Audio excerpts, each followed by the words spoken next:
Alright, so as you can see, got the Spector today. Cool new color for them. It's called something turquoise. I mean, super nice. Anyway, so first and foremost, she's gorgeous, as you can see. I mean, super nice. It's weird how the flaming changes. It's like almost like what they call a flip-flop paint job on a car.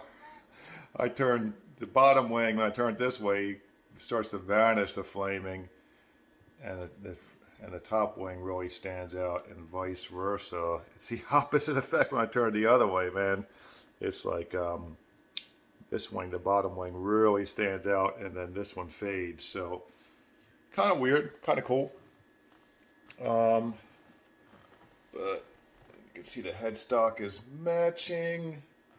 Interestingly enough, it's got chrome hardware. It has, which is unusual for Spector. They don't do that often. It's got a roasted maple neck. It's got Aguilar pickups and an Aguilar preamp, which is an OBP 2, which the 2 is simply for a 2-band. It is boost and cut. So, cool bass. So far so good with her. One minor thing I'll get into in a little bit, but which I've noticed with a couple of the more recent Euros, but extremely minor. But all in all, very cool. So in this case, not all Spectors are wired this way.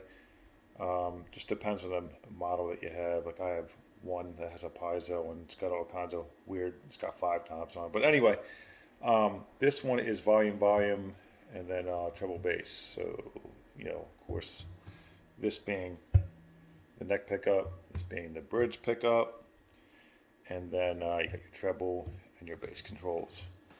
Quite a hot preamp. Really, man, the last couple of basses I've gotten in this household just hit hard. I mean, just really are super punchy. So I may back off the pickup a little bit on the low side, on the E side, just because it's a little dominating. But I can always back down the bass control too. But I tend to lower that height when that happens. In any case, this would be a slapper's dream bass. As I've said before in another video or two, I'm not really a slapper, but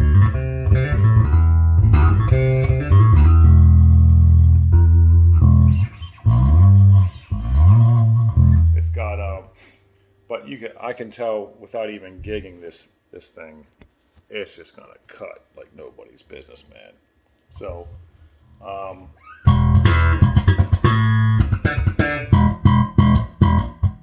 super punchy. That's what I love about some of these either soap bar pickups or the reverse PJ setup. It just adds a punchiness factor that you don't get with a standard P, and a lot of times a J. You'll get really good tone out of both a P and a J. But if you're a slap guy or you want that just massive punch through,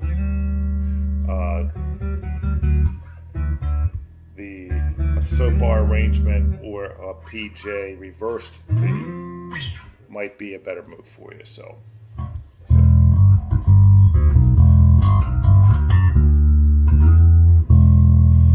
I did notice that when I record on my phone, it does pick up a good amount of finger noise, so please ignore that. But the one thing that I did want to get into about the last small handful of Spectors I've had, I am really, really, really picky about fretwork, and I'm quite frankly very OCD on it. And the fretwork is good; it's solid. I'm going to say it's 8 plus out of 10, 8.5 out of 10. But, you know, occasionally on these Euros, I will find a fret or two, in this case 2 or 3, that is just a little higher than the others, and I like to slam my action way, way, way down. So in this case, you know, I have it on the D and the G. There's a high fret somewhere around the 5th or 6th fret. It's just a little high when I get that action way, way, way down. So you can hear it just on that fret. A little bit on, so it's 4 and 5. So actually, I guess it'd be the 6th fret that's a little high. That's on the G string. You're hearing a little bit on the D as well. And of course, you know, there's a little bit of relief in the neck, not a lot, but the neck is nearly flat.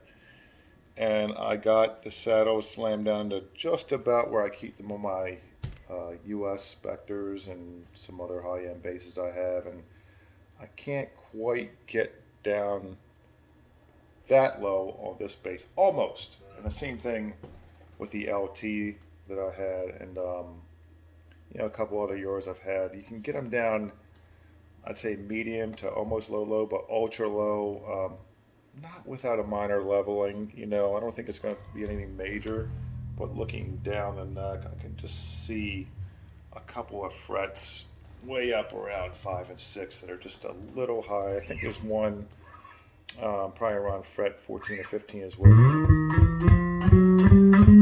I found it earlier.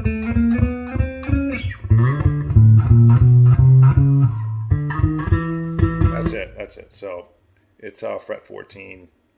It's a little got a little one little fret that's slightly high, but man, I'm telling you, like probably 9.9 out of 10 people wouldn't even notice. I'm just OCD on it, but so I'm probably gonna have Mr. Brubaker level her out for me, just because, like I said, I'm just crazy OCD on that stuff.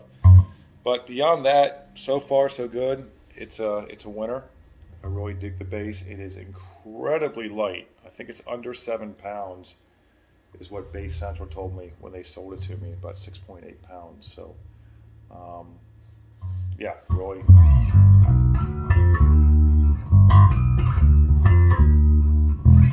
It's great.